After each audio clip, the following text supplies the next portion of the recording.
I wish I could end this marriage, Daniel, she said quietly, her fingers tightening around the edge of her coffee mug. Sometimes I think marrying you was a mistake. The words didn't echo, they detonated. For a second I thought I hadn't heard her right. The sound of the clock ticking above the refrigerator seemed louder, sharper. I just stared at her, unable to form a response. My wife, Emily, the woman I'd built my life around for 8 years, sat across from me at our breakfast table, her eyes calm but cold. A mistake. She didn't even look angry. That hurt more than if she'd screamed. Emily. I finally managed my throat dry. What are you saying? She exhaled slowly, her gaze fixed somewhere past me. I just don't feel it anymore. The connection. The love. I've been pretending for a while, and I can't keep doing it. Her voice trembled slightly on that last part. But the words, they were steady, deliberate. Pretending. I repeated, stunned. She nodded. You're a good man, Daniel. You've always been. But somewhere along the way I started feeling trapped. Like I'm living someone else's life. Like we're holding on because we're supposed to, not because we want to. There was a long, suffocating silence. I could feel my pulse in my ears, the air thick between us. I wanted to argue, to beg her to take it back, but a part of me deep down knew something had been off for months. The late nights. The sudden work trips. The way she'd pull her phone close when it buzzed. I'd noticed all of it. I just refused to believe it meant anything. Is there someone else? I asked quietly. Her reaction told me everything before her words did. Her pupils widened, her lips parted, but no sound came out. She looked down. It's not what you think. That's what people always say when it's exactly what I think. Tears filled her eyes then. She shook her head, pressing her palms to her temples. I didn't mean for it to happen, Daniel. I swear I didn't. I was lonely. We were distant. And he listened. The world fell apart piece by piece in that moment. She had just admitted it. There was someone else. I stood up slowly, gripping the edge of the table to steady myself. My voice was shaking, but I tried to keep it calm. Who is he? She flinched. Does it matter? It matters to me. Her shoulders collapsed inward. His name's Ryan. From work. It started after that project trip to Boston a few months ago.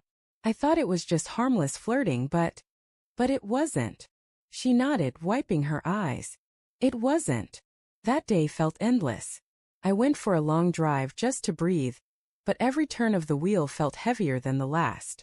The city outside the window blurred, buildings, people, lights, all meaningless. We'd built a life together.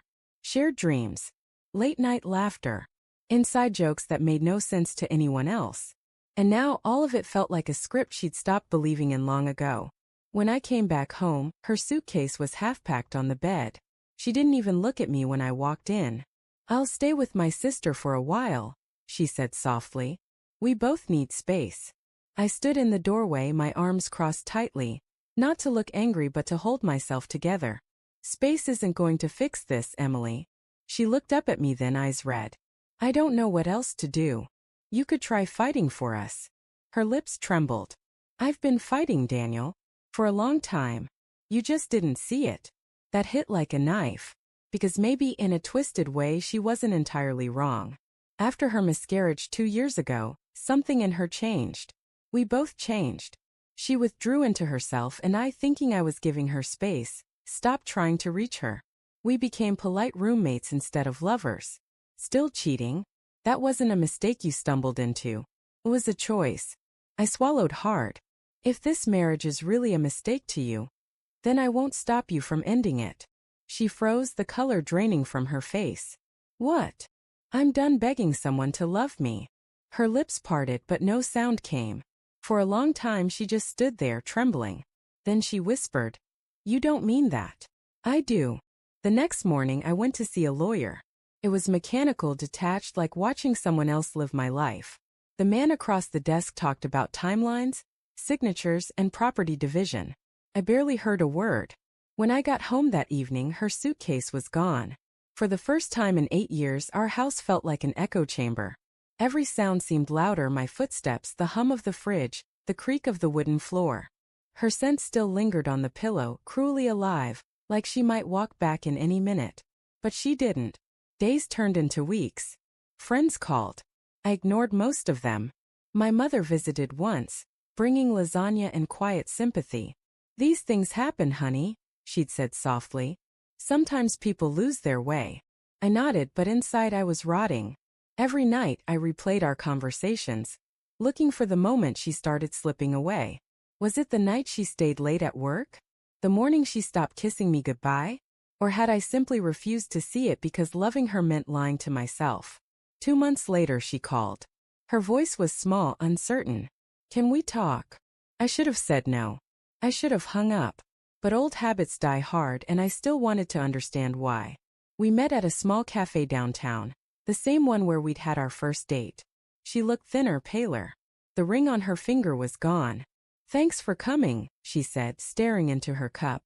I nodded but said nothing. "I wanted to apologize," she began. "For everything. For how I handled it. For hurting you. Is he still in the picture?"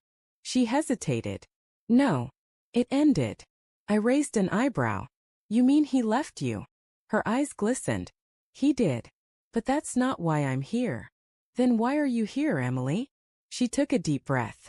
"Because I made a terrible mistake. You were right, I should have fought for us.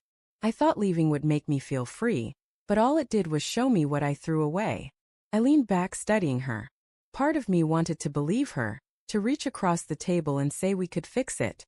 But another part, the part that still remembered that morning in the kitchen, knew better. "You said this marriage was a mistake," I said quietly. "Remember?" Tears spilled down her cheeks. "I didn't mean it. I was angry, confused, broken. You didn't deserve that." "Then why did you say it?" She looked at me helplessly. "Because I wanted you to stop loving me before I destroyed you completely." The words hung between us, raw and trembling. I didn't reply.